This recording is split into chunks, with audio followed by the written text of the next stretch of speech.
Vous voulez savoir comment j'ai fait pour restaurer cette carte qui paraît impossible à restaurer? Restez jusqu'au bout les amis, je vous montre comment faire. Aujourd'hui, on va restaurer cette carte Pokémon. Il s'agit d'un Filali niveau X. Elle est complètement détruite la carte, elle est explosée. Mais je pense que si je réussis à restaurer cette carte, je peux restaurer n'importe quelle carte Pokémon dans le monde. Du coup, je me suis donné l'objectif de la restaurer. Et voilà. N'hésitez pas à aller voir ma vidéo comment restaurer une carte Pokémon de A à Z. Je vous présente tout le matériel nécessaire et les étapes à suivre pour restaurer une carte Pokémon. C'est une vidéo où je restaure une carte Latios. Merci en tout cas à tous ceux qui le feront, vous me donnez la force. Maintenant, on va passer à la restauration de la carte Filali. Alors ici, on récupère la carte dans l'humidificateur. Elle est restée dans la boîte hermétique pendant 24 heures les gars. Alors voici son état. C'est normal qu'elle est flexible comme ça parce qu'elle a pris l'humidité la carte. L'humidification est l'étape la plus importante dans la restauration. En fait, ça permet de travailler sur la carte sans la déchirer, sans la brûler. Pour la Filali, j'étais obligé de décoller l'avant pour pouvoir la recoller correctement. Mais je vous avoue qu'à ce moment-là, j'étais pas serein. J'avais trop peur de déchirer la carte. Du coup, je prends mon temps et je vais tout doucement. D'ailleurs, à ce moment-là, j'avais un doute de réussir. Mais bon, je veux tellement m'améliorer dans ce domaine, dans cet art, que je prends mon courage à deux mains, les amis. De toute manière, on n'a pas le choix pour évoluer. Il faut pratiquer, il faut s'exercer, faire des échecs. Essayer, rater, réussir. Mais le secret, c'est d'être patient et ne jamais abandonner. Et ça, c'est un conseil qui s'applique sur n'importe quel domaine, hein, les amis. En ce qui concerne la restauration, si vous voulez un conseil, entraînez-vous sur des cartes énergie. Pour ma part, c'est ce que j'ai fait pour avoir ce niveau. Après, au fur et à mesure du temps, vous prenez des cartes à 1, 2, 3 euros, puis vous passez à 10, puis à 15, puis 50, puis 100. Et petit à petit, vous prenez des cartes de valeur. Et à force de vous améliorer, vous allez voir, votre compétence augmente et votre rentabilité aussi. L'esthétique d'une carte fait d'office augmenter sa valeur, mais il ne faut pas oublier que le travail que vous fournissez peut avoir un impact sur le prix. De façon positive, sauf si vous ratez votre carte bien sûr, et que vous faites des dégâts. Il faut savoir que certaines cartes à restaurer prennent plus de temps que d'autres, mais ce n'est pas grave, ça s'équilibre un peu en fonction de la carte. Ici, je n'ai pas mis la vidéo en accéléré, c'est pour que vous preniez conscience du temps que ça prend pour restaurer une carte. Et il faut énormément de patience. Si vous n'êtes pas passionné par les cartes Pokémon et que vous n'avez pas de patience, la restauration n'est pas faite pour vous. Comme vous le voyez tous, je pousse l'image avec une petite spatule en plastique et ainsi je décolle l'image avec délicatesse. De toute manière, on n'a pas le choix, sinon on déchire la carte. Et je vous le rappelle, c'est pas notre but. Notre but, c'est de la restaurer et pas la détériorer.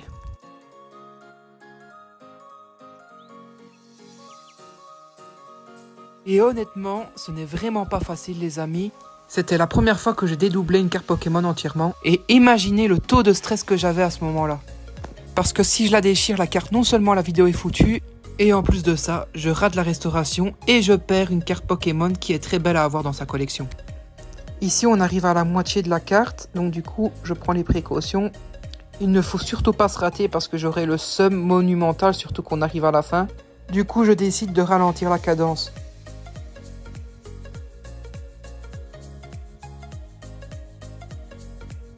Nous arrivons au moment où j'ai eu la surprise du siècle les amis, je découvre que la carte avait déjà été recollée sur une carte énergie feu. Et pour être honnête, je m'y attendais pas du tout, je pensais que c'était le bac original, du coup j'ai été très surpris. Nous arrivons à la fin du décollage de l'avant, et il ne faut surtout pas se relâcher parce que c'est toujours à ce moment-là qu'on fait des erreurs.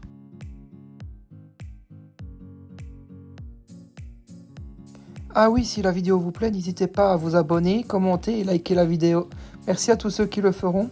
Je continuerai à vous partager mes restaurations, ainsi vous verrez mon évolution au fil du temps.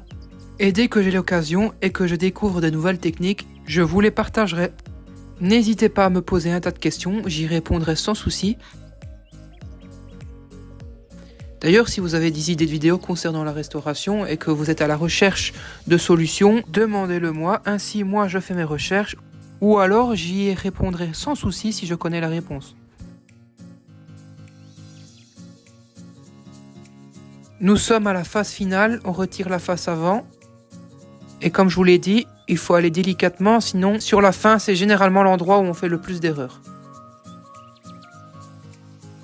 Du coup, j'y vais doucement. On y est presque. Encore un peu.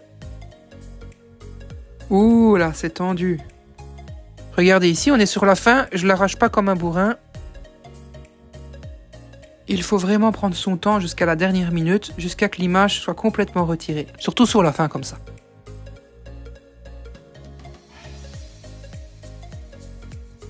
Il faut être patient et il ne faut surtout pas l'arracher, sinon vous risquez de déchirer l'image. Et ce serait malheureux de faire ça sur la fin, parce que jusqu'ici c'est une réussite. Et c'est réussi les amis, et voici la carte énergie, vraiment de l'arnaque. Mais bon, on va changer le bac. Du coup, je prends le dissolvant, je prends une carte holographique et je nettoie le tout. On frotte jusqu'à ce que ça brille et que l'image disparaisse. Le gars qui l'avait recollé sur la carte énergie, lui, il avait mâché le travail, mais nous, on va faire ça comme un pro. Pourquoi je fais ça ? Tout simplement pour avoir une surface bien lisse pour recoller l'image avant. Ensuite, ça me permet d'avoir une bonne épaisseur lorsque je vais recoller l'image. Et de plus, si l'image se décolle avec le temps, on ne verra pas que ça a été recollé. Quand une carte holographique se décolle, on le voit que c'était collé sur une zone holographique. Donc je ne pouvais pas la recoller sur une carte énergie comme la personne l'a fait, parce que pour moi c'est du travail bâclé et ce n'est pas professionnel du tout. Une fois de temps en temps, j'essuie le surplus de dissolvant se trouvant sur la carte avec le tissu microfibre.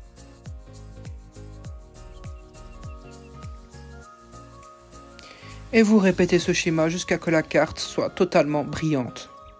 Il ne doit pas rester une once de couleur.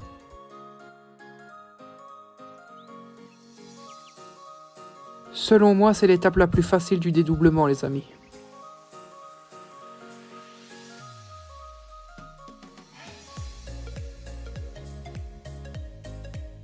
C'est peut-être facile, mais ça prend du temps, l'air de rien.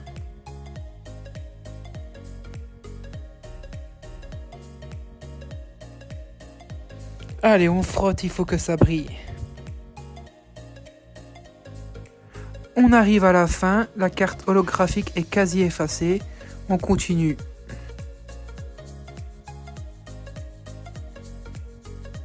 Ici, il ne reste plus grand-chose.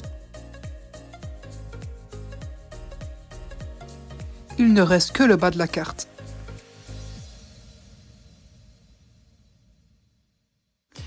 Et quand c'est fini, ça doit être comme un miroir, vous devez voir votre reflet.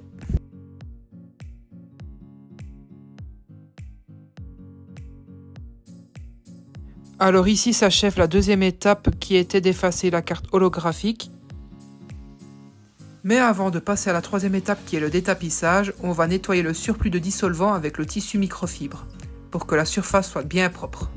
C'est important de bien nettoyer le dissolvant, comme ça on est sûr que la colle adhère bien à la surface lorsqu'on va recoller l'image. Ici on a fini, on peut passer à la troisième étape qui est le détapissage et voici le résultat. Ça y est, nous sommes à la troisième étape les amis, le détapissage qui est selon moi la plus difficile des étapes parce qu'il faut détapisser pour retirer le surplus de carton qui restait de la carte énergie. J'ai appelé cette étape le détapissage tout simplement parce que ça me fait penser à un mur qu'on détapisse et j'ai utilisé exactement la même technique étant donné que mon papa est maçon et voilà. Du coup j'ai pris un scalpel, je gratte et je babigeonne un max de produit ou d'eau pour retirer le carton plus facilement parce que c'est une galère à retirer. Et c'est vraiment la technique que vous faites pour retirer du tapis sur un mur. Du coup, voilà pourquoi le détapissage. Ici, vous voyez vraiment la vitesse réelle à laquelle vous devez gratter pour retirer le surplus de carton. Il faut vraiment aller doucement.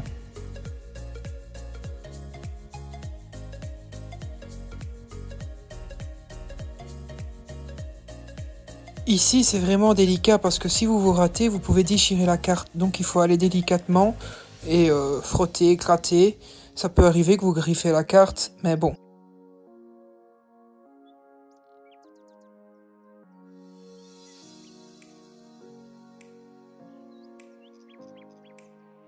D'ailleurs, ici, on me voit vérifier si j'ai pas trouvé la carte parce que j'ai eu un doute. Mais il n'y a eu plus de peur que de mal. Mais ce n'est pas très grave, le tout c'est de ne pas déchirer la carte et de la trouer. Cette étape-ci est vraiment importante, il faut que la surface soit bien lisse. Et pourquoi c'est important? C'est parce que lorsque vous allez recoller la carte, ça va éviter les bosses. D'ailleurs, on voit bien que je suis minutieux et je veux que ce soit parfait.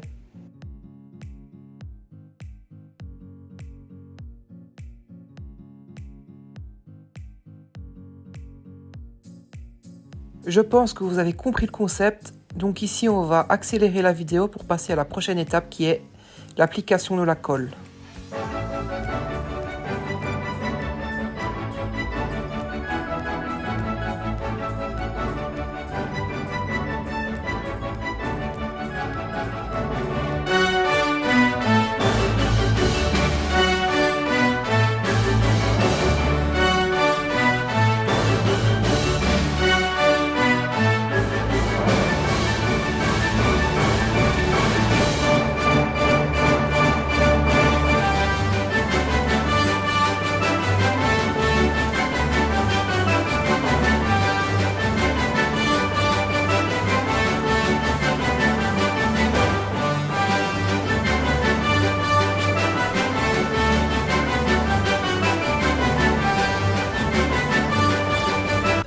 Pour la quatrième étape qui est l'application de la colle, n'hésitez pas à en mettre assez bien.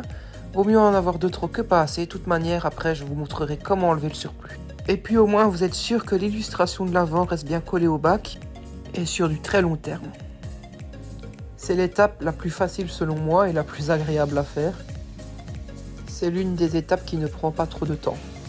Oui, l'étape là peut prendre environ 5 minutes alors que les autres que je vous ai montrées auparavant peut prendre une demi-heure, 1 heure selon l'état de la carte. Et peut-être même plus. Lorsque vous appliquez la colle, assurez-vous bien qu'il y en a partout, sur les bords, au milieu, sur les côtés.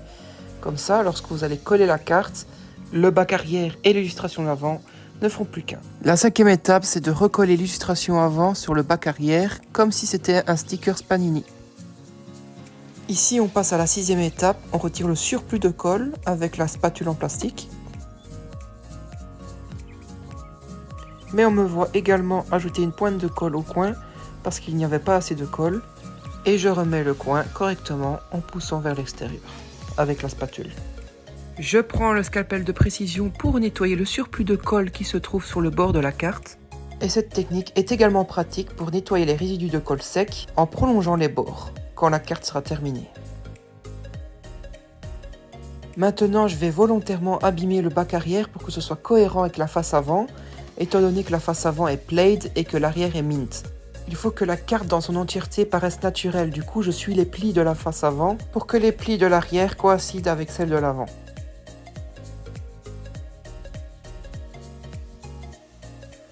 Je vais maintenant prendre une sleeve pour retirer le surplus de colle avec la spatule en plastique. Je vous montre la technique. La technique est assez simple, vous prenez votre spatule en plastique, vous mettez une petite pression avec votre doigt et vous poussez vers l'extérieur. Et ce geste permet de retirer le surplus de colle et les bulles d'air qui se trouvent sur la carte. Cette étape-là me fait fort penser à l'installation de film protection pour écran, parce qu'une fois qu'on met un film de protection sur un téléphone, il faut retirer les bulles d'air, du coup je pense que c'est assez similaire. La restauration complète de cette carte, ça s'appelle le dédoublement. Donc toutes les étapes que je vous ai montrées, aujourd'hui, je vous ai appris à faire un dédoublement de carte Pokémon. Alors ici, je vais faire exprès d'user la carte en frottant avec un produit spécial. Le produit, je vous l'avais présenté dans ma vidéo comment effacer du bic. Et j'avais expliqué comme quoi il fallait pas frotter, il fallait tapoter. Ici, on va frotter pour user la carte. Exprès pour donner un peu de vécu à la carte.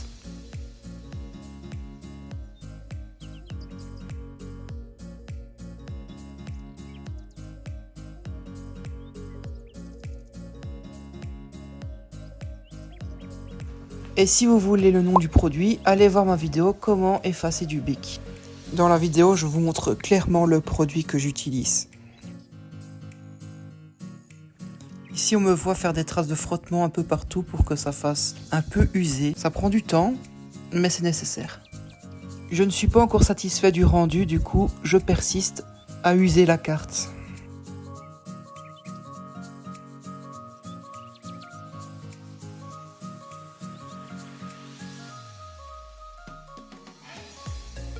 Après avoir vérifié la carte, on va la nettoyer maintenant.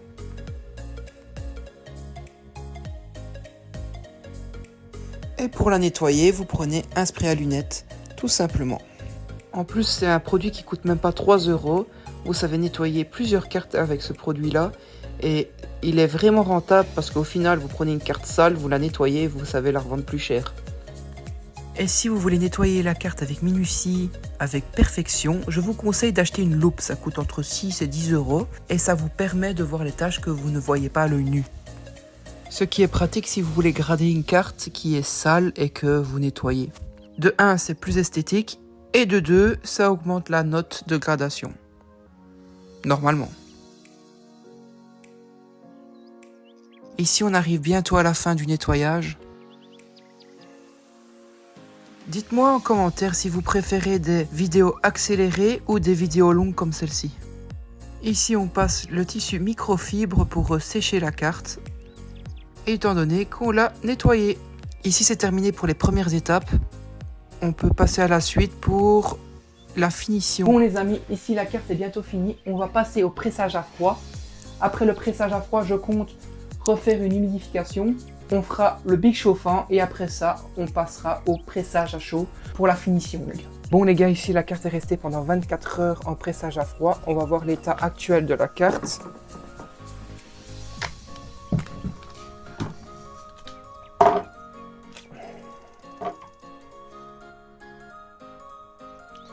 Alors pour le moment, la carte donne ça. Voilà la carte. C'est tout à fait normal que la carte arrière est abîmée parce que je l'ai fait exprès pour que ce soit cohérent avec l'avant. Pour le moment, ça donne ça, les amis. Ici, on va la remettre en humidification, les amis. Comme ça, on pourra retravailler les plis avec le bic chauffant et le pressage à chaud. Et ce sera la finition, les amis. Restez jusqu'au bout, les amis, parce qu'en fin de vidéo, je vous montrerai l'avant et l'après de la carte.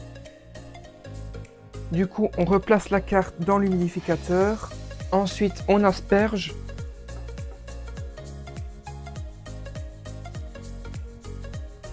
On n'oublie pas le petit sachet qui contrôle l'humidité à 65%. On le place dans la boîte hermétique. Et ensuite, on ferme le couvercle et on attend. Voici le résultat actuel avant le bic chauffant, les amis. J'avais abîmé exprès le bac pour que ce soit cohérent avec la face avant. Donc c'est normal, les traces d'usure, c'est fait exprès. Maintenant, on va attaquer avec le bic chauffant. On va retirer les plis. Pour pouvoir passer le bic chauffant et le pressage à chaud, il faut humidifier la carte. Du coup, c'est pour ça qu'elle est pliée. Alors, pour utiliser le bic chauffant, les amis, vous devez appuyer 2 fois sur le bouton.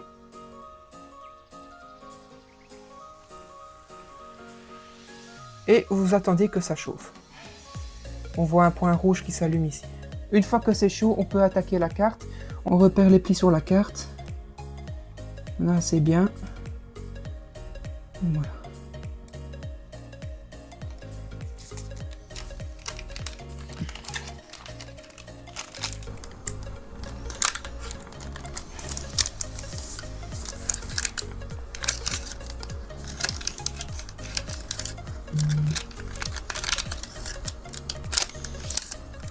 Et vous passez le bic chauffant sur les zones où vous avez repéré les plis.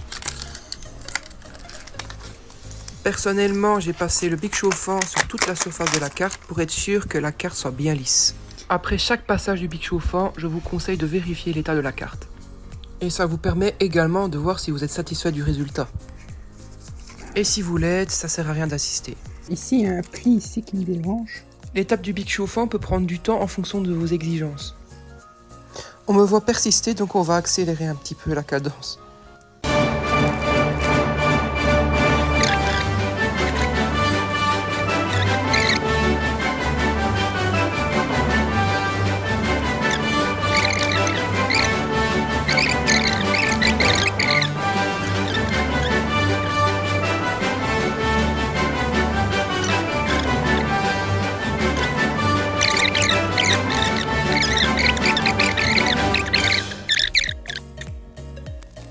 Quand on compare l'épaisseur de 2 cartes Pokémon ensemble, ça se voit pas. Regardez, je suis choqué comme j'ai rendu la carte. Maintenant, on va attaquer le pressage à chaud. Ça ne se voit pas du tout comme quoi j'ai changé le bac, les gars. Incroyable. On voit même pas la différence. Je sais même pas si PCA le verrait. Comme quoi j'ai recollé la carte.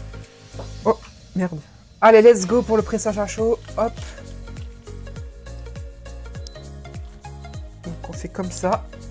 Une fois que la carte est mise dans du papier sulfurisé, vous pressez la carte avec votre machine que vous avez programmée à 55 degrés et 60 secondes. Avec le papier sulfurisé, cette température et ce timer-ci, vous ne risquerez pas de brûler votre carte. Testez et approuvez. Pourquoi cette étape est importante? 1. Ça permet d'aplatir la carte. 2. Ça permet de resolidifier les fibres qu'on a humidifiées. Et de 3. Ça permet que la colle soit bien sèche. Une fois que le timer sera fini, je vous le conseille de le faire aussi dans l'autre sens. Donc vous tournez votre carte et vous faites pour le bac arrière. Et si vous remarquez bien, je mets une légère pression avec mes doigts sur la machine pour que ça adhère bien à la carte. Et au moins on est sûr que la carte est bien aplatie. Dans 10 secondes, le pressage à chaud sur la face avant sera fini. Je vais refaire le procédé pour la face arrière, mais je ne vais pas vous le montrer parce que voilà, vous avez compris le concept.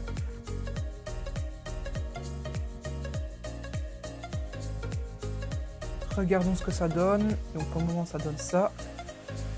Et voilà la carte. Elle est trop belle. Elle est parfaite la carte. Impossible de voir qu'elle a été refaite. Impossible. Elle est incroyable. Franchement, celui qui met ça dans sa collection, il est content. On est d'accord. Surtout que c'est une carte très recherchée. Allez, je vous affiche l'avant et après. Dites-moi en commentaire ce que vous en pensez. Là, la carte, elle est terminée. Franchement, je vois qu'il y a une différence. Il n'y a pas photo. Honnêtement, je pensais pas que j'allais faire un tel résultat. Elle est incroyable. On va la mettre sous sleeve et top loader. Honnêtement, je pense qu'on peut me considérer comme pro. Après être revenu d'aussi loin, franchement. Dites-moi en commentaire.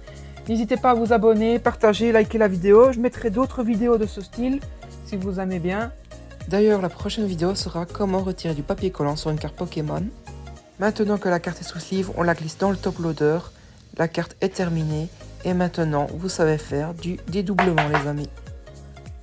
Je suis content du résultat. Ainsi s'achève ma vidéo. J'espère que ça vous a plu. N'hésitez pas à me dire en commentaire ce que vous en pensez. Il y aura d'autres vidéos de ce genre. N'hésitez pas à vous abonner. C'était Adri Evasion. Ciao!